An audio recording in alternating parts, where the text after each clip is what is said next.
병사는 시체들의 목을 자르고 있었다. 날이 오목한 모양의 단검이 쿠쿠리를 높이 쳐들었다가 내려칠 때마다 목이 반쯤씩 잘려져 나갔다. 그의 몸에는 목이 잘릴 때 튄 살점과 핏덩어리들이 얼기설기 들러붙어 있었다.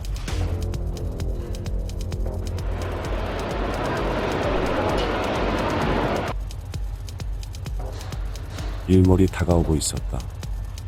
그를 비롯해 다른 병사들도 서로에게 고함을 질러 재촉하며 목 자르는 작업을 서두르고 있었다. 쿠쿠리를 한 번 더 내리치자 목이 바닥으로 떨어졌다.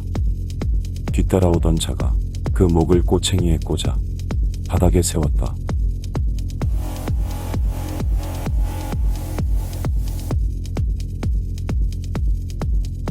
오늘 노을은 온통 핏빛이네. 뒤따라오던 자가 혼잣말하듯 말했다. 병사는 문득 하늘을 쳐다보았다. 해가 넘어가는 그곳의 하늘은 뿌옇게 하얀 빛을 내뿜고 있었다. 지금 저 색이 핏빛이란 말인가? 병사는 목 없는 시체에서 흘러나오는 검은 액체를 바라보았다. 피는 검은색인데 지금 저 노을을 보고 다른 이들이 핏빛이라고 부르는 것에 대해 병사는 이해가 가지 않았다. 파란 하늘. 사람들은 그렇게들 말했다. 파란색이란 무엇일까? 병사는 항상 그것이 궁금했다.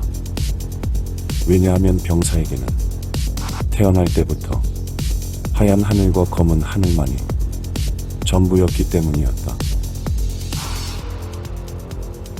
병사는 목을 자르기 위해 엎드려 있는 피투성이의 남자를 바로 뉘었다.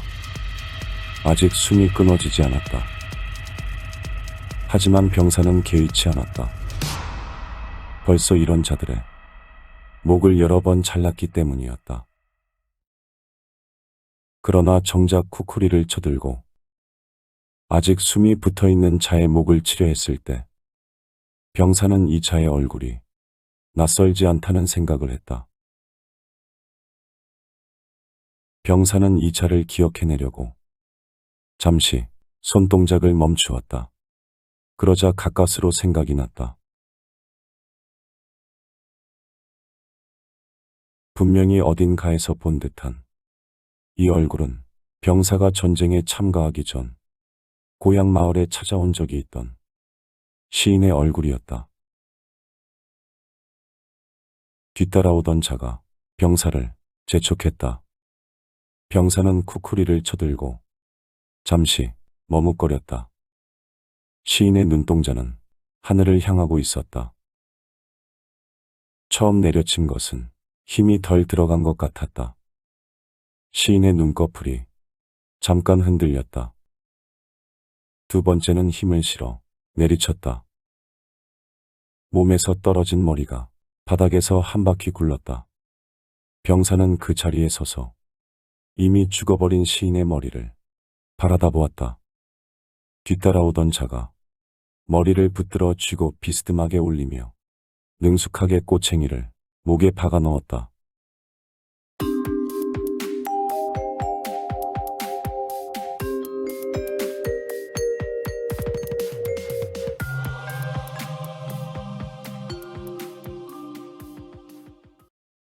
무대 뒤에서 당신은 기쁨을 감출 수가 없었다. 그렇지. 당신은 다른 이들에게 들리지 않는 작은 목소리로 찬사와 탄성을 내뱉었다. 당신의 시선은 한 사람에게로 고정되어 있었다. 고뇌하는 연기를 하고 있는 주인공 햄릿이었다. 무대 감독인 당신은 무대 장치에 신경을 써야 함에도 불구하고 햄릿을 연기하는 배우의 표정에서 눈을 뗄 수가 없었다. 그때 오피리아의 역을 맡은 여배우가 당신의 어깨를 살짝 흔들었다. 당신은 여배우를 향해 웃어 보이고는 등장해야 할 배우들에게 손짓으로 준비하라는 신호를 보냈다. 그리고 당신은 조용한 목소리로 배우들에게 과장 연기를 하지 말라고 얘기하였다. 원래는 연출가가 해야 할 것이지만 바로 그 사람이 무대에서 햄릿 연기를 하고 있기 때문에 당신이 대신한 것이었다. 하지만 이럴 때마다 당신은 속으로 심한 열등감을 느꼈다. 왜냐하면 당신에게는 지금 연기를 하고 있는 연출가만한 강력한 지도력이 부족했기 때문이었다.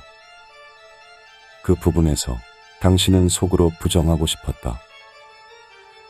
자신의 지도력이 떨어지는 것이 아니라 헨리 어빙의 카리스마에 배우들이 더 따르는 것뿐이라고. 햄릿 연기를 마친 헨리 어빙이 무대에서 퇴장하여 당신의 곁으로 다가오고 있었다. 분장사가 거울을 들고 어빙의 뒤에 따라 붙었다. 분장사가 땀으로 지워진 얼굴 화장을 고쳐주고 있을 때 어빙은 당신에게 말했다. 망령역의 배우들, 연기가 아직 서툴러. 하지만 이 연극은 어쩐지 성공할 것 같다. 아직 그 이유를 확실히 말하기는 어렵지만 헨리 어빙이 이렇게 말했다면 결국은 그렇게 되고야 말 것이다. 당신은 경애에 가까운 눈빛으로 어빙을 바라보면서 고개를 끄덕였다. 헨리 어빙은 분장을 마치고는 물을 한 모금 마셨다. 그리고 배우들에게 몇 가지 지시를 한 다음에 당신을 바라보고 말했다. 막을 내리는 적절한 시간을 놓쳐서는 안 되네. 브람 스토커.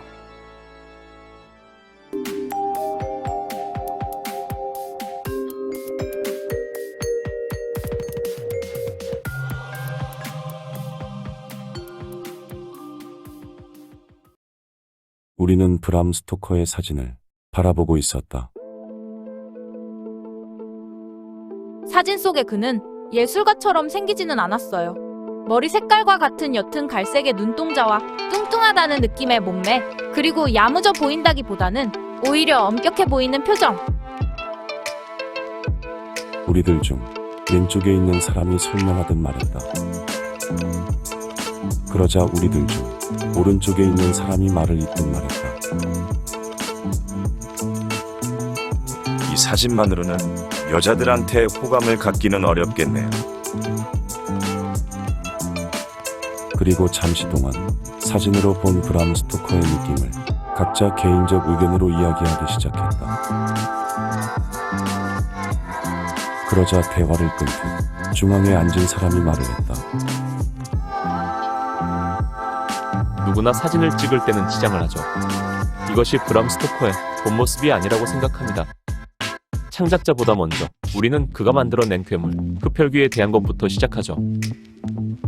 우리가 만난 목적이 그것이니까요.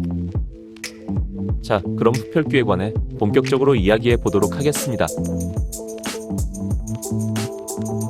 그러자 왼쪽에 있는 사람이 준비해 온 듯한 말을 하기 시작했다. 브람 스토커가 드라큘라를 쓰던 시절에 흡혈귀를 정의하는 세 가지 특징이 있었죠. 먼저 흡혈귀는 유령이나 귀신이 아니라 육신 안으로 돌아온 망령이라는 것. 둘째, 밤이면 무덤에서 살아나와 인간의 피를 빨며 죽은 후에도 존재를 이어간다는 것. 그리고 셋째로 희생자 역시 죽어서 흡혈귀가 된다는 것입니다. 우리는 제각기 가슴속에서 다른 생각들을 하며 똑같은 이야기에 귀를 기울이기 시작했다.